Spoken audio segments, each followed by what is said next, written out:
World News tonight, a Roman Catholic priest at the center of a sex abuse scandal is charged with raping a child. The Palestinian leader Yasser Arafat, now that he's out of his prison, what can the Israelis expect? He talks to Ted Koppel.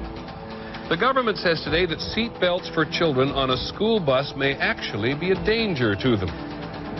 A new generation about to retire, and they will be worse off than their parents were. We'll take a closer look at some dire projections. And this is the Robo-Rat. Is he a search and rescue rat for the future? Technology on the cutting edge. From ABC News World Headquarters in New York, this is World News Tonight with Peter Jennings. Good evening, everyone. We begin this evening with another major development for the Roman Catholic Church. The church has been consumed by scandal for much of the spring. And today in San Diego, police arrested a priest, one Father Paul Shanley, who is charged with repeatedly raping a young boy in Massachusetts.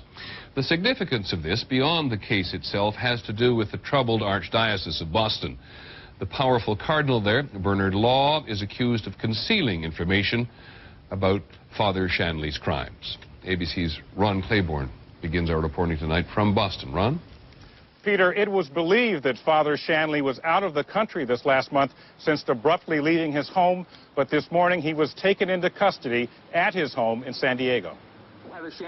The charges against Father Shanley are the first to be brought in the Boston Archdiocese, where nearly 90 priests have been accused of sexual abuse. Shanley's alleged victim says he and other boys were abused for 7 years while Shanley was assigned to this Boston area parish in the 1980s.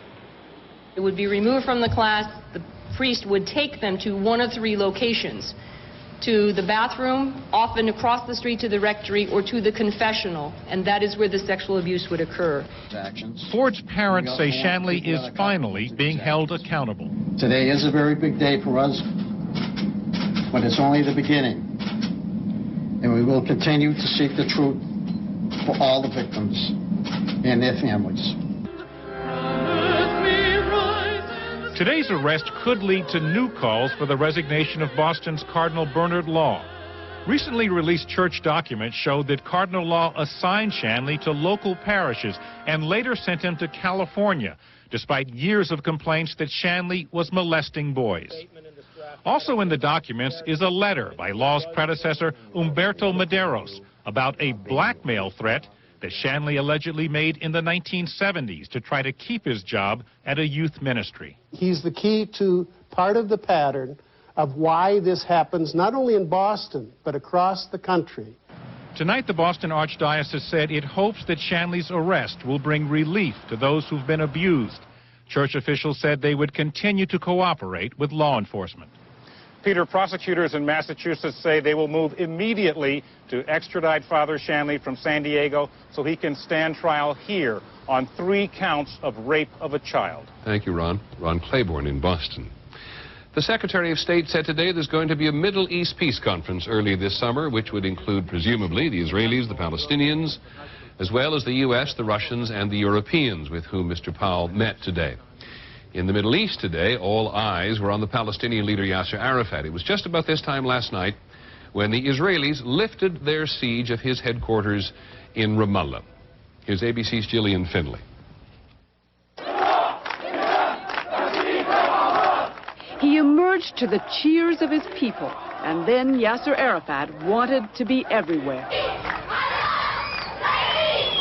He met with school children, with old friends. This one couldn't hold back his tears. At a hospital, he comforted the wounded, said prayers for those who had died. At one point, he noticed a home damaged in the fighting. With television cameras rolling, Mr. Arafat was soon helping to repair the walls. But some of the worst devastation was to be found at Mr. Arafat's own compound. All day, Palestinians came here to see for themselves the trashed offices, the living quarters. This is what happened to the Palestinian Authority's fleet of official cars. The Israeli army crushed them systematically, the Palestinians say, and this is all that's left. At the bottom of the pile, an armored Chevy Suburban, according to Palestinian officials, a gift from President Clinton. Several hundred people waited out Israel's siege with Mr. Arafat, including 40 international peace activists. For more than a month, they camped out in this boardroom, sharing what little food there was. It smelled bad. The toilets were horrible. We slept in very tight quarters. But like I say, the solidarity and the morale was relatively high. Today, morale was sky high, but it's not clear how long that will last. In downtown Ramallah today, a demonstration against Mr. Arafat, Palestinians who say that turning over those 6 prisoners was treason. And the Israelis have made it clear that Yasser Arafat's freedom is not guaranteed. Julian Finley, ABC News, Ramallah. ABC's Ted Koppel had the first interview with Mr. Arafat very shortly after Israeli troops withdrew from Ramallah. We were half led, half dragged into the building by some of Arafat's top aides. Are you planning to go to Jenin? Definitely. I have to go to Jenin. I have to go to Nablus. I have to go to Hebron. I have to go to Bethlehem. I have to go everywhere who had been destroyed. I have to, and attacked. I have to be there. So in these next few days, you will Definitely, go... it is my duty. You will go to all if those they places. would permit me to go out. Right. But I don't know how they had accepted for you to come in till now. There's nobody out there anymore. This means that they had left. The Israelis have left. Okay. So we can go together. In Bethlehem today, a group in solidarity with the Palestinians, including some Americans, were able to get into the Church of the Nativity despite the siege by Israeli soldiers. ABC's John Yang reports tonight from Bethlehem. The activists dashed across Manger Square. 13 were detained by Israeli forces. 10 made it inside. One of them is Kristen Schur of New York. They were eating a lunch of leaf soup, like water with leaves from a tree inside the walls of the church area. It's pitch dark, of course, besides the candles. There's no electricity. Earlier, Israeli snipers shot and killed an armed Palestinian as he walked in a church courtyard. That was just hours after the fire that broke out in the compound during an exchange of gunfire. Israeli army officials admit their own flares may have started the fire. Several rooms and offices in 2 monasteries were damaged.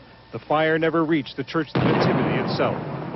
With Yasser Arafat a free man now, this is the last remaining flashpoint between the Israeli army and the Palestinians. And no more talks are scheduled to end the standoff. John Yang, ABC News, Bethlehem.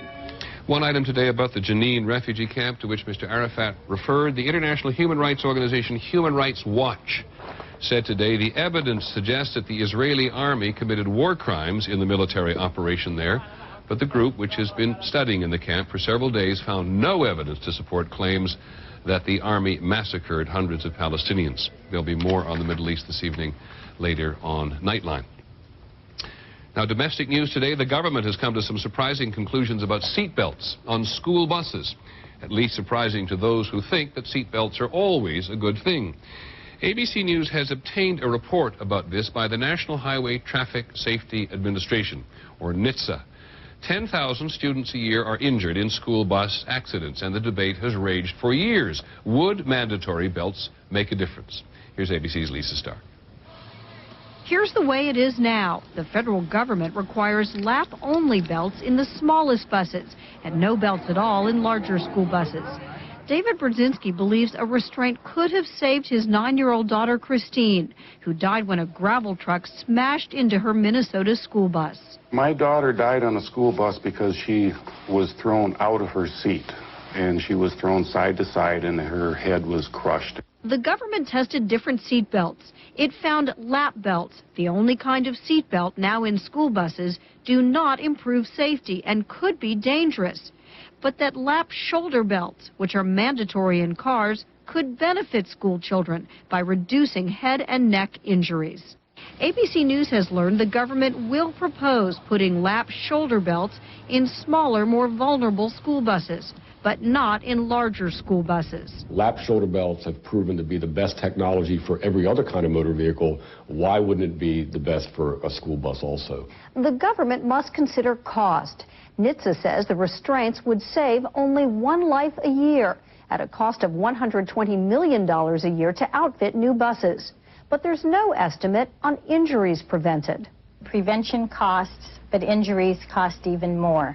And I think it's important for children to get the message that you buckle up in whatever motor vehicle you're traveling in, including school buses.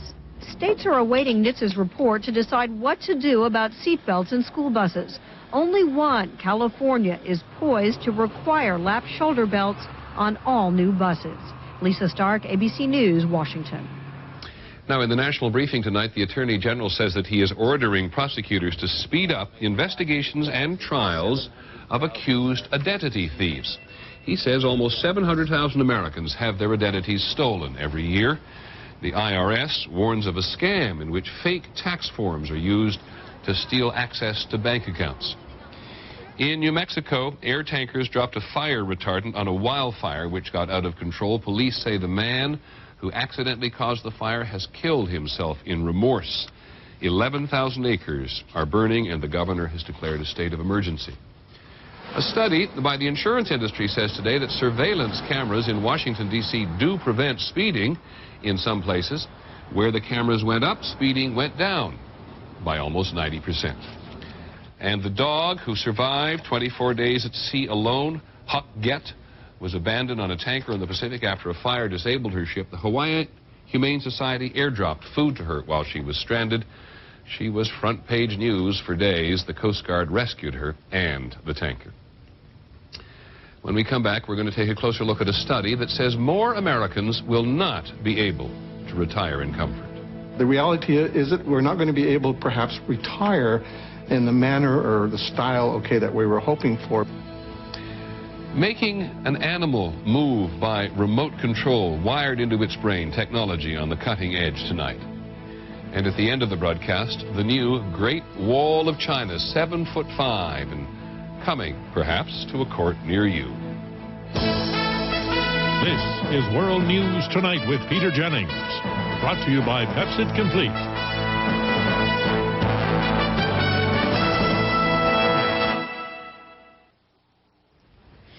We're going to take a closer look tonight at the disappointing outlook for a new generation about to retire. A new survey from the Economic Policy Institute projects that 40% of adults between 47 and 64 will have only half their pre-retirement income when they retire, and 20% of future retirees are expected to be at or below the poverty line. Alarming news for a great many people, and ABC's Betsy Stark has an explanation. Well, Peter, more and more the burden is on individuals and not their employers to provide for their retirements. And today's study comes to the grim conclusion that many individuals are unable to fund what should be golden years. Frank and Louise Bonaquisti know they will not be able to afford the retirement they wanted. We did the smart things, and unfortunately, the smart things were not good enough. Frank's Navy pension of $25,000 a year seemed adequate 15 years ago. Today, it's barely half his income. He hoped to supplement his pension with the $500,000 he'd saved in his 401k. But that lost half its value when the stock market collapsed. 87.95, 15 by 1,000. I didn't expect this at all. So we are not where we thought we were going to be. What's most alarming about today's study is that Americans' nest eggs shrunk even during the stock market boom. Between 1983 and 1998, when the Dow Industrials rose 777%, the median retirement wealth of Americans fell 11%, from $197,000 to $175,000. Some simply didn't save enough. Others invested their savings badly. The bottom line, according to the study, is that the shift away from company-managed pension plans to self-managed 401ks has hurt many people. I think people are really trying hard to save for retirement. They often just simply do not have the means to do so. And I think the situation will only get worse. 54-year-old Karen Zarki says her retirement savings, about $100,000, have taken a backseat to putting 4 children through college. There was just always something that was more important than putting that money away in a savings account. Karen Zarkey, by the way, is one of the 25% of Americans without a traditional company pension or a 401k. For these people, retirement is what they can save on their own and what they'll get from Social Security. And Peter, as we've reported before, it is very tough to retire just on Social Security. Very tough indeed. There are many resources online that people can look at. They at least help people plan more effectively for their retirements. Those you saw in Betsy's piece, that doesn't necessarily work. But our website, abcnews.com, is an interesting place to go. When we come back, the remote-controlled rats, tonight's technology on the cutting edge.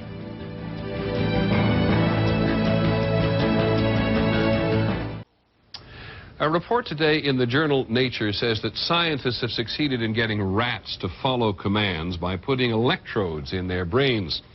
The scientists say that these so-called rat bots, you know, robots, rat bots, could one day be used to reach places that are inaccessible to humans. ABC's Ned Potter tonight with technology on the cutting edge. Say the word robot, and most of us think of machines, very complicated ones. But John Chapin and his fellow scientists thought of something different. This began about 2 years ago. Lab rats, wired to get signals by radio from a laptop computer. They are stars in terms of their ability to get through various types of terrain. Chapin's group strapped a small radio receiver on the rat's back with 3 electrodes running into its brain. One on the left side, one on the right, and one for the part of the brain that controls pleasure signals. If you press one key on the computer, the rat would get a radio signal telling it that there's something off to one side and it ought to turn. If it did that properly, you would press another key and the rat would get a signal giving it pleasure as a reward. Many people object to such experiments on animals, but Chapin says the rats never felt pain, still controlled their own muscle movements, and could someday do useful work, such as finding people buried in the rubble at a disaster scene. Why couldn't we put a squad of search and rescue rats on an airplane and fly them there? In an hour, they'll be on the ground and they'll be out there searching for people under the rubble. Most of us are anything but pleased to see a rat. But if it's there to save you, you might feel differently. Ned Potter, ABC News, New York. The rat controlled by a mouse, as someone said. When we come back this evening, the height of fame. 7'5" and about to be very famous.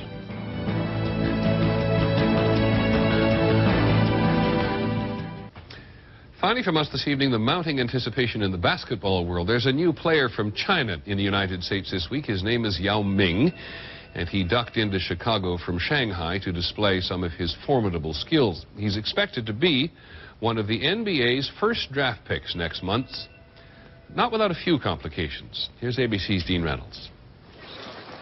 There aren't many people in the world who are 7.5 feet tall, and precious few of them are any good at basketball. Yao's on offense. But all this week, Yao Ming has been displaying skills that make NBA executives drool. Very good shooter, has a very high skill level, appear to be a very good passer, and has a very good feel for the game. Scouts and coaches are watching and wondering if Yao could be the NBA's next big thing. The skills just jump out at you. He's very, very gifted. He's only 21, but he's been dominating basketball in China, where he plays for the Shanghai Sharks. He's no slouch at scoring, averaging more than 30 points a game. And here's a shocker. He's the leader in rebounding and shot blocking. In his workout yesterday, Yao proved that while skipping may not be his thing, shooting definitely is. The short guy there is 7'2". He's really good. He moves really well. And Yao could wind up being a cash cow for the league and others.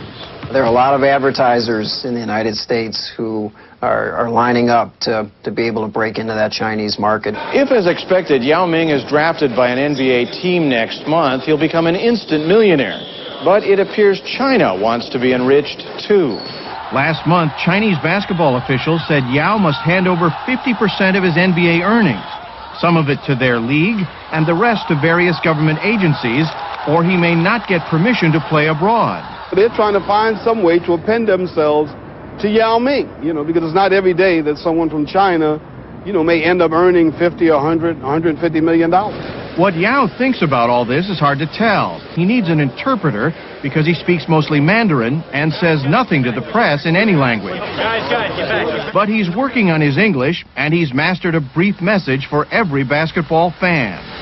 I'm next. Dean Reynolds, ABC News, Chicago. That's our report on World News Tonight. Thanks for joining us. Hope we'll see you again tomorrow. I'm Peter Jennings. Have a good evening. Good night.